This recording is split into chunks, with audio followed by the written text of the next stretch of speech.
جب ہم شاعری کا مطالعہ کرتے ہیں تو ہمیں جا بجا ایسے اشعار ملتے ہیں جن کے اندر شاعر نے اپنا دکھ، اپنا درد، کوئی اپنی تکلیف، اپنی کوئی پریشانی جو ہے وہ بیان کی ہوتی ہے۔ اور اس طرح بہت سارے اشعار ہمیں ایسے مل جاتے ہیں جن کے اندر مختلف جو شاعر حضرات ہیں انہوں نے اپنی پریشانیوں اور اپنے دکھوں اور اپنے مسائل کا ذکر کیا ہوتا ہے۔ جب ہم ایسی شاعری کا مطالعہ کرتے ہیں تو ہمیں بعض اوقات ایسا محسوس ہوتا ہے کہ شاید شاعر حضرات جو ہیں ان کی زندگی کے اندر جو ہے خوشی نام کی کوئی چیز نہیں ہے، اور انہیں ہمیشہ دکھوں، تکالیف اور پریشانیوں سے ہی واسطہ پڑتا ہے۔ ایسی بات نہیں ہے، شاعر حضرات کی زندگی کے اندر بھی بہت ساری خوشیاں ہوتی ہیں، بہت سارے پلیئر ہوتے ہیں، اور وہ زندگی کی تمام خوشیوں سے وقتاً فوقتاً لطف اندوز بھی ہوتے رہتے ہیں۔ اور ظاہر ہے ہر انسان کی زندگی کے اندر دکھ اور تکالیف بھی ہیں اور خوشیاں بھی شامل ہوتی ہیں، تو شاعر حضرات بھی ایسے ہی نارمل زندگی جو ہے وہ گزار رہے ہوتے ہیں۔ لیکن دیکھنے میں ہے کہ جو شاعر حضرات ہوتے ہیں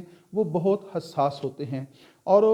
جو چیزیں ہم عام آدمی جو ہے جن کو وہ نظر انداز کر دیتا ہے، شاعر حضرات جو ہیں وہ ان کو نظر انداز نہیں کر پاتے۔ یہی وجہ ہے کہ وہ ایک چھوٹا سا بھی اگر ان کو دکھ پہنچتا ہے، کوئی تکلیف پہنچتی ہے، تو اس کو جو ہے وہ لفظوں کی شکل دے کر ایک شعر کی صورت میں ہمارے سامنے جو ہے وہ رکھ دیتے ہیں۔ لیکن یہ بھی بات یاد رکھیے گا کہ جب شاعر حضرات جو ہیں اپنے کسی شعر کے اندر کسی دکھ کو، کسی تکلیف کو، کسی پریشانی کو، کسی الجھن کو، کسی مصیبت کو بیان کرتے ہیں، تو اس کا مطلب یہ ہرگز نہیں ہوتا کہ یہ ساری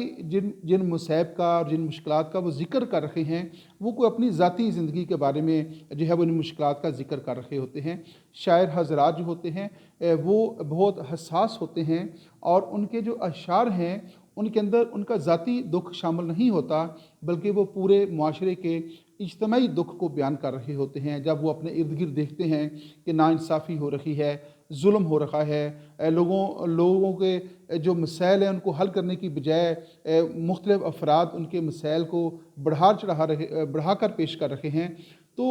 وہ اس ناانصافی کو، اس ظلم و ستم کو، اس جبر کے ماحول کو وہ بہت زیادہ محسوس کرتا ہے، اور پھر اس کو اس معاشرے کے جو معاشرے کے اوپر جو ظلم ہو رہا ہے، معاشرے کے اوپر جو ستم ہو رہا ہے، معاشرے کے ساتھ جو ناانصافی ہو رہی ہے، جو انسانیت سوز اس کے ارد گرد جو واقعات ہو رہے ہوتے ہیں، تو پھر وہ ان انسانیت سوز واقعات کو، معاشرے کے اوپر ہونے والا جو ظلم و جبر ہے اور جو ناانصافی ہے، اس کو جو ہے وہ اپنے اشعار کی صورت میں، اپنی کسی نظم کی صورت میں جو ہے وہ ہمارے سامنے رکھ دیتا ہے، اور ہمیں عام طور پر یہ غلط فہمی ہو جاتی ہے کہ شاید شاعر ہی اتنا دکھی ہے کہ جس نے اپنے ہر شعر کے اندر جو ہے کسی نہ کسی دکھ کا اظہار کیا ہے۔ تو شاعر جو ہے وہ ایک پورے معاشرے کی عکاسی کر رہا ہے، ایک معاشرتی ماحول کی عکاسی کر رہا ہوتا ہے، ایک سیاسی جبر جو ہے اس کی عکاسی کر رہا ہوتا ہے۔ اگر وہ معاشی ناہمواریاں ہیں تو ان کی بھی عکاسی کر رہا ہوتا ہے، تو وہ اپنے دکھ کو نہیں رو رہا ہوتا، وہ پورے معاشرے کے دکھ کو رو رہا ہوتا ہے، پورے معاشرے کے دکھ کو وہ بیان کر رہا ہوتا ہے۔ آپ دیکھیے گا کہ مرزا غالب کہتے ہیں کہ رنج سے خوگر ہوا انسان تو مٹ جاتا ہے رنج، رنج سے خوگر ہوا انسان تو مٹ جاتا ہے رنج، مشکلیں مجھ پر پڑی اتنی کہ آساں ہو گئیں، مشکلیں مجھ پر پڑی اتنی کہ آساں ہو گئیں۔ اس شعر کے اندر جو ہے وہ ہر شخص انہی طرح کے حالات سے جو ہے گزرتا ہے، اور میر درد کہتے ہیں شام ہی سے بجھا سا رہتا ہے، شام ہی سے بجھا سا رہتا ہے، دل ہے گویا چراغ مفلس کا، دل ہے گویا چراغ مفلس کا۔ تو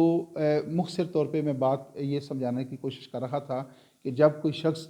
اپنے کسی دکھ کو، اپنے کسی درد کو، اپنی پریشانی کو اپنے اشعار کی صورت میں بیان کرتا ہے، تو بنیادی طور پہ وہ اس معاشرے کے دکھ کو بیان کر رہا ہوتا ہے، وہ اس معاشرے کے اجتماعی درد کو بیان کر رہا ہوتا ہے، اور اس معاشرے کے اوپر جو معاشی ناانصافیاں ہو رہی ہوتی ہیں، جو سیاسی جبر ہو رہا ہوتا ہے، اور جو معاشرتی ناہمواریاں ہیں، اس سے جو دکھ اور تکلیفیں اور پریشانیاں بڑھ رہی ہوتی ہیں، تو شاعر انہی کو جو ہے وہ ہمارے سامنے رکھتا ہے۔ لیکن ہم بہت سطحی قسم کی سوچ رکھتے ہوتے ہیں، جس کی وجہ سے ہم عموماً یہ سمجھ لیتے ہیں کہ شاید شاعر ہی دکھی ہے اور باقی سب لوگ سکھی ہیں، تو بیسیکلی وہ ہمارے اجتماعی دکھ کو ہمارے سامنے جو ہے وہ بیان کرتا ہے۔